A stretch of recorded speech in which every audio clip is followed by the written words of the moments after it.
Mateus capítulo 20, 29 a 34. Mateus capítulo 20, versos 29 ao 34. Ao sair de Jericó, uma grande multidão o seguiu.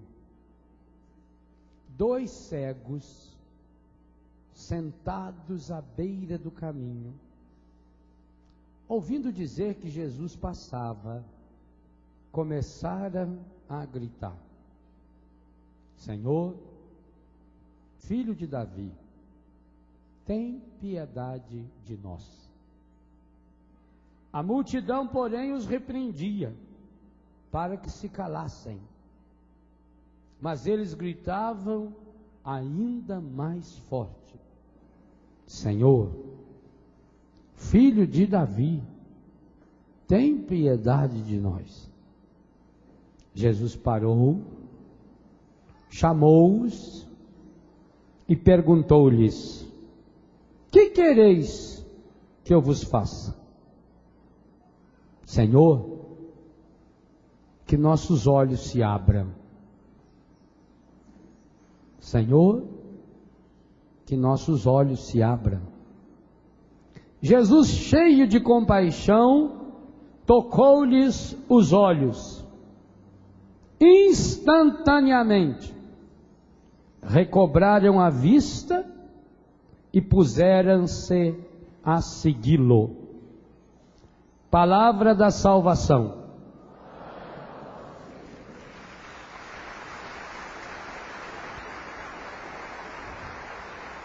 Esse texto, especialmente nessa versão de São Mateus, é espetacular e muito apropriado para um acampamento de casais. Sede fecundos. Tanto São Lucas como Marcos contam um episódio parecido. Marcos, inclusive, diz também que foi em Jericó e dá até o nome do cego, Bartimeu, o filho do Timeu. E o esquema, inclusive, é muito parecido. São Mateus, no entanto, nos conta que eram 2 cegos. Quem eram e quem são esses 2 cegos? O senhor e a senhora. Você e seu marido. Você e sua mulher. Como é que eu sei que são vocês? Ora, é só olhar para esses casais que estão feitos cegos, sentados à beira do caminho.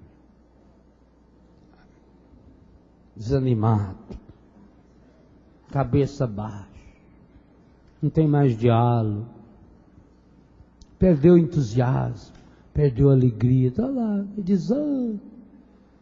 Aí vai inventando doença, depressão, estresse, nome chique, para falar que é preguicite aguda. Por que será que esses casais estão lá, acomodados?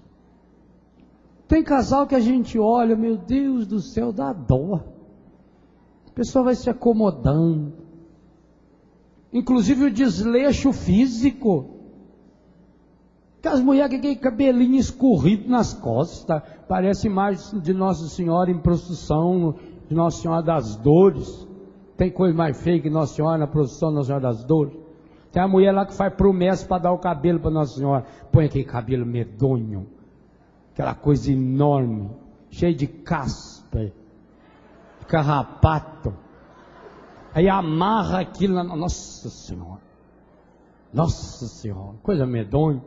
Tem as mulheres que tem cabelinho escorrido assim nas costas. Amarram um elástico. Como é que o marido olha para um trem desse e fica... Que é isso? Melhor ser cego. Mulher tem que cortar o cabelo. Passar tinta. Fala tinta. Pois já tem até homem, o Nelson tem um amigo que faz luz no cabelo. Seu amigo, de muitos anos, faz luz assim pro lado. Observa ele para você ver na televisão, se não tem luz. Seu amigo. Mas a mulher tem que cuidar do cabelo. Cortar o cabelo de vez em quando. Mudar o penteado. Está vendo esse sentado à beira do caminho? Começa assim. Se eu acredito que meu corpo é templo do Espírito Santo, se eu sou chamado a glorificar a Deus pelo meu corpo, é do meu cabelo no meu pé. Então quantos casais estão desanimados, não tem prazer nenhum, não tem alegria de se encontrar. Falta o essencial na casa, por isso fica para os botecos, fica para as ruas, ou como eu disse ontem, para os grupos de oração, que é a mesma coisa. Como fuga, mesma coisa. A cegueira que faz com que um casal não enxergue a própria limitação do outro. Algumas realidades espirituais cegam o casal. O desleixo. Eu tenho muita tristeza quando vejo falar no mito do amor eterno. Eu queria dizer a vocês, o amor jamais é eterno. O amor, ele nasce, cresce, dá frutos e se não for cuidado, morre. Amor morre. E a causa número 1, é bom lembrar, amor nunca morre de morte natural. Amor morre assassinado. A arma mais tenebrosa que assassina o amor chama-se negligência, cegueira. Não se cultiva mais o amor, não alimenta o amor, não renova o amor, não purifica o amor. O catecismo deixa bem claro que Jesus veio restaurar, curar, purificar e elevar o amor humano. O catecismo afirma com todas as letras que o sacramento do matrimônio é o amor humano, próprio de um homem, de uma mulher, revestido com a graça de Deus. Mas é a partir do humano. Deus não contradiz o humano. É um sacramento que se realiza na carne, no espírito, na afetividade. Mata-se o amor pela negligência. A negligência da palavra, que eu falava antes. De não externalizar mais a alegria, a gratidão de conviver com essa pessoa que está há tanto tempo na minha vida. A negligência das pequenas coisinhas, os pequenos desleixos dentro de casa. É preciso dizer para as mulheres, não deixem se levar pelo feminismo, não. O feminismo ensinou que a mulher não deve cuidar da casa, que a mulher não deve cuidar do marido, que a mulher não deve cuidar dos filhos, que o serviço da mulher não é limpar a casa. Triste da mulher que acha que a sua missão é limpar uma casa. Triste de fato. Mas que coisa linda quando uma mulher ama seu marido, sua família. Ela não está limpando uma casa, ela está preparando um santuário de Deus. Que coisa linda! Que oração de cura poderosa! Uma mulher, antigamente muito mais do que hoje. Hoje tem máquina, tem tudo. Antigamente não tinha máquina. Para lavar roupa era na mão. Não tinha esses detergentes. Tanto que ela deixava a roupa de molho. Tinha que ter um gramadinho assim para coarar as roupas. Né? Quando era uma roupa muito encardida, tinha que ferver e cozinhar a roupa lá naquele tacho. Arrumou um pau e levantava aquela casa encebada do marido. Trabalhava na roça, aquele barro vermelho. Trabalhava capinando fumo. Deus o livre que ficava preto. E a mulher ali, Que coisa linda, isso é uma oração de cura fabulosa. Uma mulher que está lá esfregando o colarinho da camisa, que ficava sujo, fácil, até do cada sujeira, que não tinha asfalto, não tinha nada, tudo estrada de terra. Colarinho, enche, fica encardido. A mulher ia lá lavar, com cuidado, porque ela sabia o preço daquela camisa, que era difícil comprar. Levava-se um ano inteiro para comprar uma camisa, para comprar um par de sapato, para fazer uma calça. Você para juntar dinheiro para comprar aí 2,40 metros infestado de pano para poder fazer 2 calças. Olha, era dureza. Então cuidava, a mulher. Mas gente, enquanto ela está lavando aquela roupa, o inconsciente dela está dizendo: eu amo meu marido. Ela está passando coisa boa para o marido.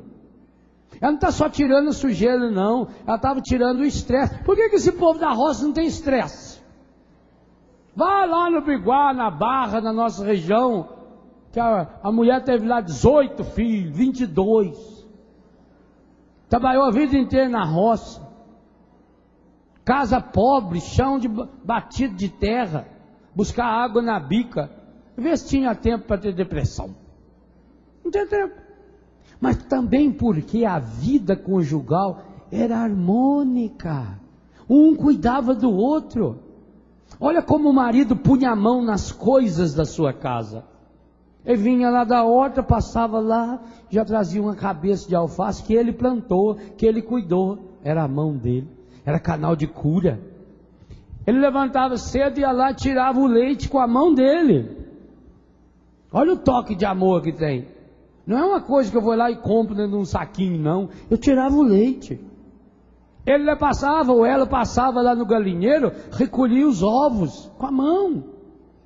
Ovos que depois ia ser frito com a própria mão. E que coisa boa, comer uma pratada daquele arroz da mãe da gente, branquinho, soltinho, frito. Coisa boa, bem temperadinho, caldinho de feijão e um baita de um zoiudo assim, um ovo frito.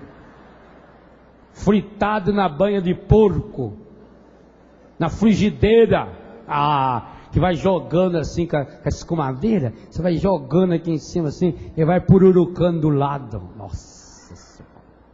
Aí depois você fura aquela gema amarelona, vermelhada, de galinha caipira. Não é essas galinhas pálidas não, de grande. Isso aí que dá gripe a gripe do frango. Nossa, o frango não tinha gripe não. Não tinha gripe, não tinha resfriado, não tinha nada. Lá em casa eu nunca vi um frango com lencinho esfregando. Nunca vi. Nunca teve gripe de frango lá em casa. Está vendo? É a mão que está dizendo eu te amo. O cuidado com a roupa, o cuidado com a casa, a manutenção da casa, o trabalho na roça. A pessoa enxergava o outro e dinamizava a vida conjugal. A pessoa, mas também jogava suas raivas ali. Há uma coisa que cega o casal, chama-se raiva não resolvida. O elemento, e eu escrevi isso no meu livro A Cura do Ressentimento, o elemento potencialmente mais forte para destruir uma relação chama-se raiva, mágoa, coisa que não foi resolvida, que a senhora fica remoendo, e o homem também remoe, fica remoendo dentro do coração, não partilha com a pessoa certa, às vezes passa o dia inteiro cega de raiva, mas não partilhou, não conversou, não dialogou com o marido ou com a mulher. Depois como é que vai ter uma intimidade entre eles? A raiva cega, o preconceito cega. Muitos casais, Jesus disse, um cego guiando o outro, os dois vão cair no buraco. Quantos e quantos casais hoje estão cegados, ficaram cegos, tornaram-se cegos, pela pornografia, pela prostituição dos meios de comunicação, que não consegue enxergar o outro com os olhos de Deus. Quem não consegue enxergar o outro com os olhos de Deus, nunca vai enxergar Deus nos olhos do outro. Nós precisamos sair desse processo. Vocês vejam bem que na origem do pecado, o pecado de fato original, está um desequilíbrio da visão. Por isso que tantos casais brigam. Eu já contei uma história aqui que vale a pena hoje retomá-la. A mulher, atarefada, precisava fazer lá uma pizza para o marido, para os filhos que iam chegar. Não tinha muita coisa em casa, ela vai no supermercado e compra lá trigo, compra ovos, compra tudo que precisa. Faz aquela pia. Ela está saindo do supermercado, está chovendo um pouquinho, ela com aquela pia aqui assim de material para fazer a sua pizza, quando ela dá uma peitada numa outra pessoa e vai para o chão. E quando ela olha no chão, aquele espetáculo de farinha de trigo espalhado por todo lado, ovo quebrado, a mulher é tomada por um espírito de raiva. Meu Deus! E começa a gritar com a outra. Sabe que você não enxerga por onde está andando, não? Não viu que eu estava com esse tanto de coisa? E quando ela presta atenção, a outra pessoa está lá tentando achar a bengala. Era uma pessoa cega. Aí aquela raiva momentânea daquela mulher se transforma em compaixão. Oh, minha irmã, me perdoa. Eu não vi que você era cega. Me perdoa. Foi lá, ajudou a levantar. Essa é a reação natural. É isso que precisa acontecer no seu matrimônio. Por que vocês brigam? Vocês casaram obrigado? Está igual aquele homem que levantou de madrugada, desceu, estava lá na cozinha chorando. A mulher foi lá, o que você está chorando? Falou, lembra aquele dia que seu pai falou que se eu casava com você, eu pegava 20 anos de cadeia? Hoje eu ia estar saindo da cadeia.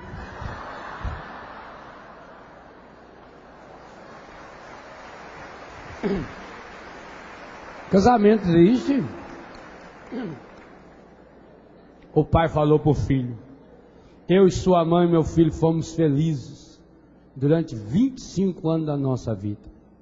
Sim, pai, depois que aconteceu, a gente se casou. Acabou a felicidade. O filho falou para o pai assim: pai, quanto custa para casar? Falou, não sei, estou pagando ainda. Não acabei de pagar ainda. Pai, todas as histórias de fada começam com era uma vez? Não. Às vezes também começa, eu te declaro marido. Que pena, né? Sabe por que tem tanta piada do casamento? Por isso. Porque tem alguns casais que vivem o casamento como se fosse uma piada. E pior, alguns de mau gosto. Por que vocês brigam? Eu não sei as brigas que vocês tiverem, também não quero saber não. Mas eu garanto a vocês que até hoje, nos meses, anos, décadas de vida conjugal, vocês nunca brigaram por um problema sério. Nunca. Garanto de cada um aqui, inclusive desses que eu não estou vendo na televisão. Que vê a gente, que tem gente que acha que a gente também vê eles em casa na televisão. Então, como é que está o senhor? Eu nunca vi a senhora. Ah, mas eu vejo o senhor toda segunda-feira. Não tem uma webcam na sua casa para eu ver a senhora também. Não dá de ver. Eu não estou vendo, mas eu garanto. 99% das vezes que vocês brigaram foi por bobagem. Isso que é negligência. Negligência é que você vai deixando as pequenas sujeirinhas acumulando. A indelicadeza, falta de carinho, falta de ternura, falta de uma palavra amiga, pedido de desculpa, principalmente os homens, meu Deus do céu. Eu até hoje conheci poucos homens que tivessem a coragem de pedir desculpa. Sabe por que o homem lá fora é muito cobrado? O homem lá fora tem que mostrar cada vez o seu melhor, a sua eficiência, a sua eficácia. E ele acha que ele foi vacinado, que ele não erra. Não, você erra, meu irmão.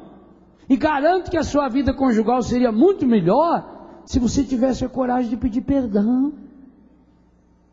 A coragem de dizer para sua mulher: me perdoa, eu estava com a cabeça quente. Não foi isso que eu quis dizer, mas não. Aí ele falou, ele se arrepende, mas não pede perdão. A mulher fica acumulando isso no coração, e fica remoendo isso no coração, e remoendo, e remoendo. E o demônio está numa felicidade danada. O encardido está numa alegria danada. Quando o encardido consegue semear a semente do ódio, a semente da discussão, a semente da mentira no coração de um casal, o inferno faz festa. Por quê? Porque está escrito aí no livro, já preguei sobre isso muitas vezes. A vocação de marido e mulher é reproduzir Deus. E uma das teses que eu abordo nesse livro, no capítulo que fala do prazer sexual, eu digo com todas as letras aqui, sem medo dos meus colegas padres e teólogos moralistas, disse isso para ele, aqui dentro não escrevi sobre isso, que esse livro não foi escrito para eles, eles que continuam escrevendo o livro para eles mesmos ler, que esse livro foi escrito para os casais. Então, eu afirmo aqui dentro que o prazer sexual, o orgasmo sexual, é participação no prazer do próprio Deus. O casal, quando está vivendo a intimidade e sentem o prazer, o ápice do prazer, é porque estão reproduzindo, o homem e a mulher, ou o casal está reproduzindo a alegria do próprio Deus. Não pense que a reprodução de Deus se dá só através, e a fecundidade, só através de filhos, porque alguns de vocês, por exemplo, não receberam a graça de serem pais. E a igreja não aceita que um casal que não recebeu a graça de ser pai vai trabalhar com inseminação. A igreja não aceita que mulher não é vaca para ficar sendo inseminada em laboratório. Não é cabrita de primeira qualidade. A igreja não aceita. E digo a vocês, nunca vai aceitar. Porque a igreja acredita no princípio divino da sexualidade. Filho não é direito. Padre, mas a gente tanto que queria ter. Queria. Filho não é direito. Você que não é porque é casado na igreja e vive uma vida honesta que tem direito a ter filho. Não. Filho é dom de Deus. Mas a fecundidade vai muito além dos filhos. A fecundidade envolve e engloba aqueles casais que ainda não têm filhos, aqueles casais que já não podem mais ter filhos, ou aqueles casais que nunca puderam ter filhos. Significa que essa relação é fecunda, porque é a relação em si que contém Deus. Eu pensei eu tentei achar muitas vezes a palavra certa para escrever isso nesse livro, mas eu tinha que escrever. Os casais precisam saber que não é só através da relação que eles chegam a Deus, não, é a própria relação que contém Deus, é Deus que está presente no corpo. Glorificai, pois, a Deus no vosso corpo. A alegria conjugal é expressão, é manifestação da alegria de Deus, é presença do próprio Deus. Então precisa ser tratado, gente, como algo divino. Se Deus divinizou, e foi exatamente isso que Jesus fez nas bodas de Caná, se Deus divinizou o matrimônio, pelo amor de Deus, não vá carnalizá-lo. É a missão do casal cristão divinizar e espiritualizar cada vez mais o sacramento do matrimônio, na carne e no espírito, na alma, em todas as dimensões do seu relacionamento. Pelo amor de Deus, não se deixe aporcalhar. A qualidade da sua vida íntima não vai melhorar nada com objetos, com filmes, com coisas, com instrumentais que o demônio inventa, gente. Há um princípio espiritual por trás desses sex shops que é demoníaco. Vocês vejam bem como o demônio jamais vai conseguir criar um corpo humano semelhante ao nosso verdadeiro. Olha o que ele faz. Ele vai criar um corpo de borracha, pênis de borracha, seios de borracha, vagina de borracha. Pensa bem, qual é o senso de dignidade que uma pessoa mais tarde vai ter quando pensar no seu corpo sendo usado como objeto. Tem uma véia, é véia mesmo, descarada, que tem num canal pago de televisão, esse que a gente só assiste quando se hospeda em hotel, que tem televisão a cabo. Segunda-feira de noite essa véia aparece na televisão. Já vi umas 2 vezes a coitada. Depois da tenda, ali para umas 11h30, quando eu chego no hotel, eu já vi essa véia. É um horário apropriado para uma véia daquela aparecer mesmo. Mas é uma véia acabada. Ela tem uma cara horrorosa. Uma véia feia, escangalhada. E deve ser frustrada demais. Porque ela atende telefone. Ela é do Canadá. E aí liga para ela. O que essa véia demoníaca fala? Meu Deus do céu, que nojento. Tudo é normal. Um belo dia, quando eu estava escutando a véia, ela mesmo enfiou a mão assim debaixo do armário dela, tirou uma chulapa. Esse microfone aqui é pequenininho. Falou, não, eu vou demonstrar para vocês aqui no meu brinquedo. Eu fico imaginando, coisa espetacular, filmar uma velha daquela brincando com aquele negócio. Nossa Senhora. Olha aonde o ser humano chega.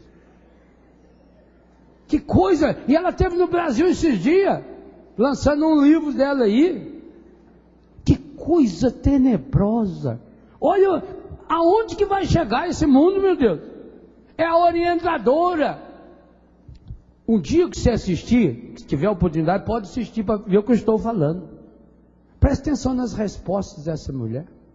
Tudo para ela se resolve com os brinquedinhos sexuais, como ela chama. Não, gente. Sexualidade não é para brincar. Sexualidade é para o casal. O casal brincar, sim, à vontade. O casal se divertir, lógico, se é uma coisa que dá prazer, tem que ter divertimento. Não pode ser obrigação. Mas essas aberrações, ficar comprando esses instrumentos, esses objetos, meu Deus do céu, aonde mais vai diminuir? É isso que cega um casal. Como é que um homem vai respeitar uma mulher? Como é que um homem vai respeitar a dignidade da sua mulher, se essa mulher se submeteu a uma relação, até mesmo com ele, usando esses instrumentos? Que isso? Como é que a mulher vai respeitar o corpo do seu homem, e ela pode e deve chamá-lo de meu homem, do mesmo jeito que um homem chama a sua esposa de minha mulher? Antes de ser marido é o seu homem mesmo, e tem que viver o máximo, o seu melhor, como eu rezava ontem aqui, que vem à tona o melhor da sua masculinidade. Mas como é que vai respeitar, sabendo que está usando esses objetos? Que é isso? Isso é um disparate. É isso que cega o casal. A pornografia cega o casal. Se você tem na sua casa revista, filme pornográfico, pelo amor de Deus, primeira coisa a fazer depois desse acampamento, queima essa porcaria. Mas não dá para ninguém não, queima, destrua isso. Você não precisa disso. Comece a viver isso que eu tento explicar aí, principalmente através do roteiro dos cânticos dos cânticos. O carinho, a ternura, o toque, exatamente como ensina. Gente, eu cito aí, Cântico dos Cânticos chega a ensinar posição sexual para o homem e para a mulher 2 vezes pelo menos. O Cântico dos Cânticos olha para a realidade da sexualidade humana como um mistério tão divino que é interessante. Nos 8 capítulos desse livro não aparece o nome de Deus nenhuma vez. É um livro que só fala de sexo. Então por que está na Bíblia? Eu explico nesse capítulo aí do cultivar o amor.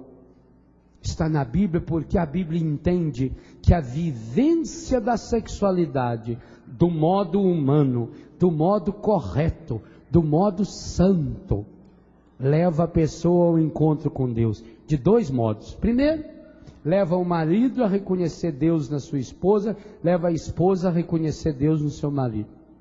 E o segundo modo, que é o mais importante, que é a missão do matrimônio, leva o casal a manifestar Deus para o mundo, seja no mundo um sinal do amor de Deus. Mas sem a cura dessa cegueira, o casal vai continuar lá sentado à beira do caminho. O casal vai continuar lá negligenciando o amor. O maior pecado que você tem cometido contra o amor é a negligência, é não cuidar. Quem ama cuida do outro, mas também cuida de si mesmo. Quem não se cuida não ama. Quem não se cuida não pode dar sim amor. Quem não se cuida não pode dizer que ama a Deus, se está ofendendo a Deus. Vocês acham que quando a gente destrói o próprio corpo, por que que nós cristãos não temos o direito de atentar contra a nossa vida? Por que que nós cristãos não temos o direito de atentar contra o nosso corpo? Nós temos que cuidar do corpo. É obrigação moral dormir a quantidade necessária de sono. É obrigação moral alimentar-se corretamente. É obrigação moral. Não é opção. É obrigação moral. É obrigação moral cuidar da sua saúde. Porque o meu corpo é templo do Espírito Santo. É templo de Deus. E eu o alimento com a Eucaristia. Então cuidar do seu corpo é uma decorrência, uma obrigação da sua fé cristã, de Deus que se manifestou no corpo, de Deus que santificou o corpo. Interessante. Vocês sabiam, se não sabia, fique sabendo, que há mais ou menos 2.000 casos de corpos incorruptos no mundo? Corpos que não se estragaram, feito do Papa João 23, feito de Santa Clara, feito Santa Rita de Cássia, São Pio X ou V, um dos dois, São Pio X que está no Vaticano, São Pio V está na Basílica de Santa Maria. Corpos que não se corromperam. Há mais ou menos 2.000 no mundo. Vocês sabiam que esse milagre, confirmado no mundo da ciência, só se reproduz com pessoas católicas? Não há nenhum caso de um muçulmano, nenhum caso de um evangélico que tenha o seu corpo incorrupto. Por que será? Coincidência? Santa Clara tem 800 anos, o corpo dela está lá. Coincidência? Ou será que tem a ver com a Eucaristia? Olha, gente, isso aumenta a responsabilidade dos casais. Como que eles têm que cuidar e tratar do seu corpo? Eu tenho que cuidar do corpo meu e do corpo da minha esposa, do corpo do meu marido, como um corpo que nós deveríamos estar preparados para nos encontrar no céu. Você vai reencontrar, se for para o céu, o corpo do seu marido, o marido do seu corpo glorificado.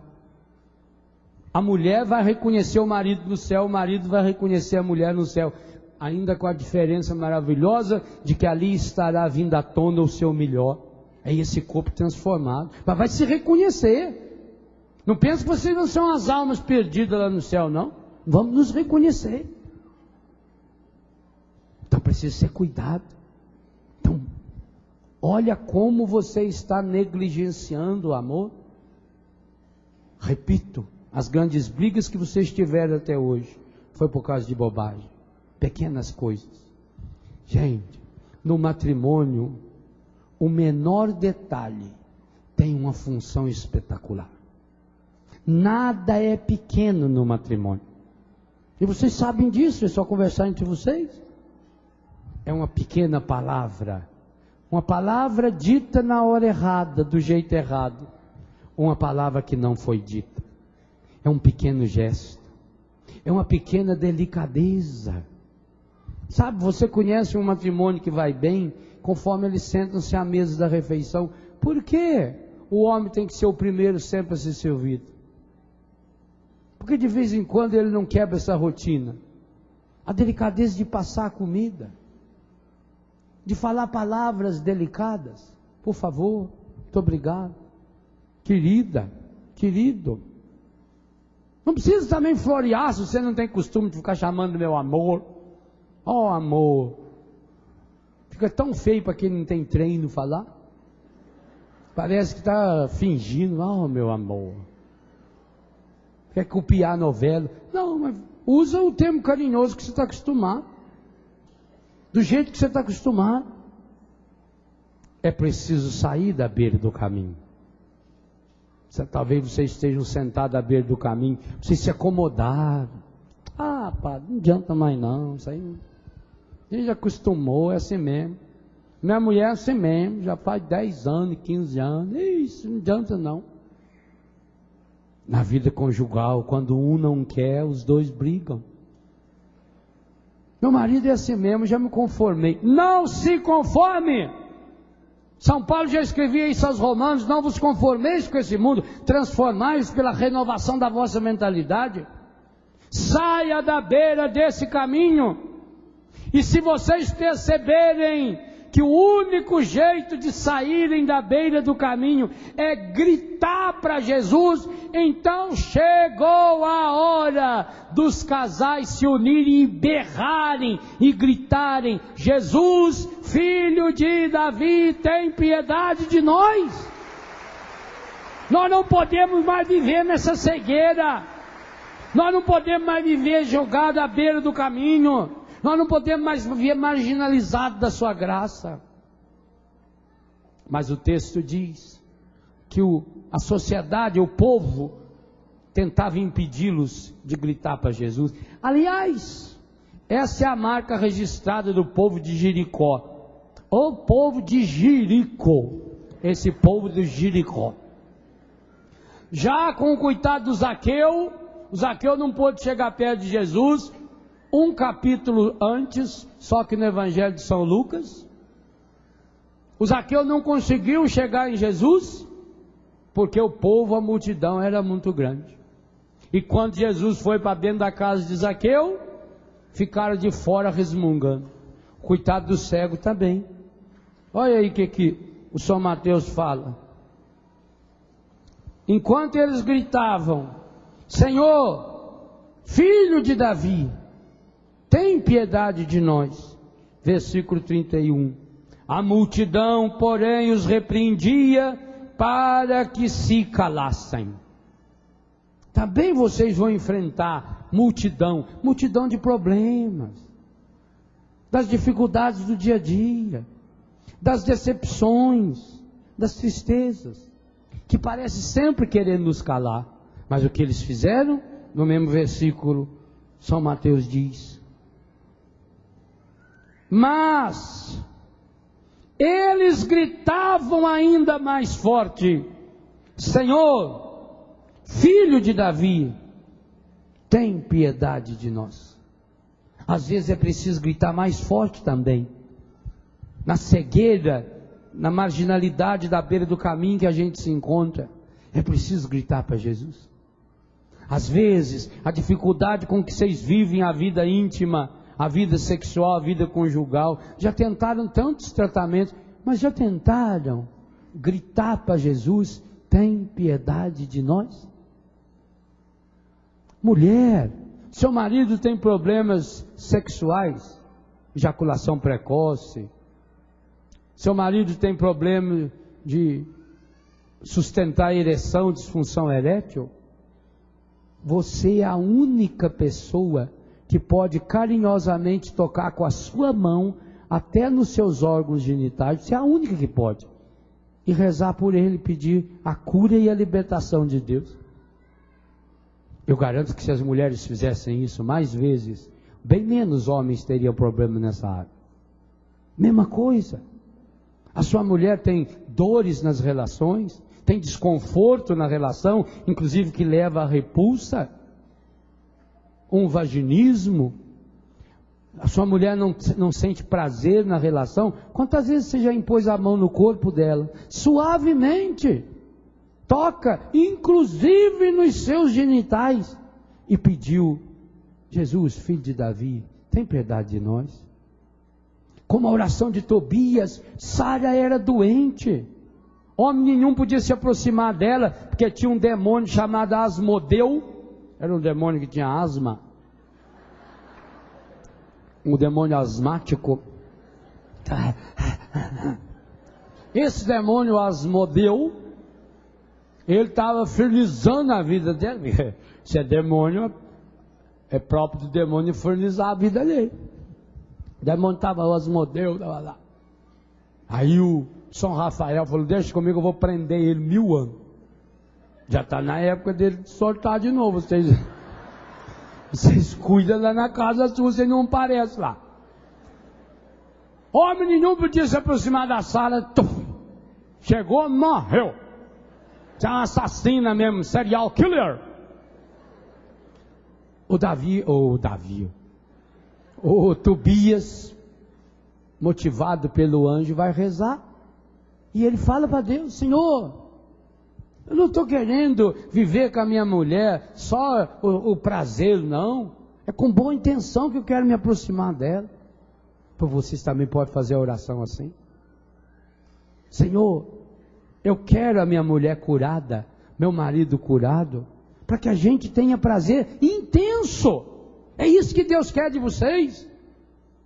O texto que eu cito aqui do Catecismo, texto tirado do pensamento do Papa Pio XII, diz que o casal que não sente prazer na cama comete pecado mortal. É o contrário? Tem gente que acha que, talvez até marcado pela cultura errada, acha que sentir prazer é pecado. Pois aqui eu afirmo, citando o Papa Pio XII, no discurso às parteiras do dia 29 de outubro de 1951, o casal que não busca o prazer está em pecado. Inclusive o texto está em gerúndio, e vão perceber isso no comentário que eu faço, buscando e gozando. Essa palavra não é minha, não, é do Papa, e está no catecismo da igreja. Buscando e gozando desse prazer. Os casais nada fazem de errado, apenas aceitam aquilo que o Criador lhes impôs, a graça que Deus lhe colocou. Então usa sua mão para isso, para ser instrumento de cura. Mas meus irmãos, honesta e sinceramente falando, tem marido que tem vergonha de fazer isso. Mulher, então, misericórdia. Ela vai na igreja, ela reza para todo mundo, ela impõe a mão em todo mundo.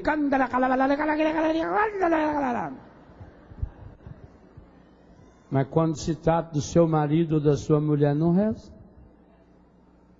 A maior parte dos casais não rezam um pelo outro, não tem intimidade nenhuma espiritual. Acha que rezar é para fazer bonito na igreja, mas não reza. E pior, não reza aquelas situações cotidianas e corriqueiras. Sabe por quê? Porque perderam a intimidade faz muito tempo. Porque não se acarinham. Porque como é que eu vou rezar para alguém se eu estou com o coração ferido e machucado com essa pessoa? Se fora dali é um poço de indelicadeza. Eu escrevo aqui uma frase exatamente assim: o casal só poderia despir-se da roupa quando tivesse completamente vestido da delicadeza. Está escrito aí. É preciso vestir-se da delicadeza. A delicadeza na palavra, a delicadeza nos gestos, a delicadeza do olhar, A delicadeza que se traduz em respeito pelo outro, o mistério do outro. Eu fico imaginando um casal que verdadeiramente se ama. Que coisa espetacular. Eu acho muito difícil um homem que olhasse com os olhos de Deus para sua mulher, a mulher que olhasse com os olhos de Deus para o seu homem, inclusive nus em cima de uma cama, antes, durante ou depois de uma comunhão íntima, que não chegasse à conclusão da presença real de Deus. Por isso que o sexo, a relação íntima, é fundamental. O prelúdio, aquilo que prepara a relação, até porque o corpo precisa preparar-se fisicamente para isso, e eu explico aí inclusive as funções físicas da purificação do canal vaginal, da purificação peniana. Então precisa de tempo, precisa de toques, precisa de ternura, até que um esteja completamente desejoso do outro. Então as preliminares. O padre João Moana escrevia muito delicadamente sobre isso, porque, repito, ele era médico. Os livros do padre João Moana, eu recomendaria como leitura obrigatória para os casais. Principalmente Céu e Carne no Matrimônio e a Vida Sexual do Solteiro e dos Casados. O padre João Moana foi um revolucionário nesse campo. Depois, talvez, o padre Charbonneau tentou contribuir um pouco, mas não trabalhou tanto esse tema da afetividade, ele trabalhou mais a afetividade, não tanto a sexualidade. Igual o padre João Moana fez e teve a coragem de escrever, nenhum outro ainda, e não acredito que venha outro também, porque hoje em dia você parece que ganha mais ibope investindo as pesquisas bíblicas e etc, em temas mais sociais, etc, do que naquela intimidade que exige a delicadeza que o João Moana tratava desse tema. Então, o prelúdio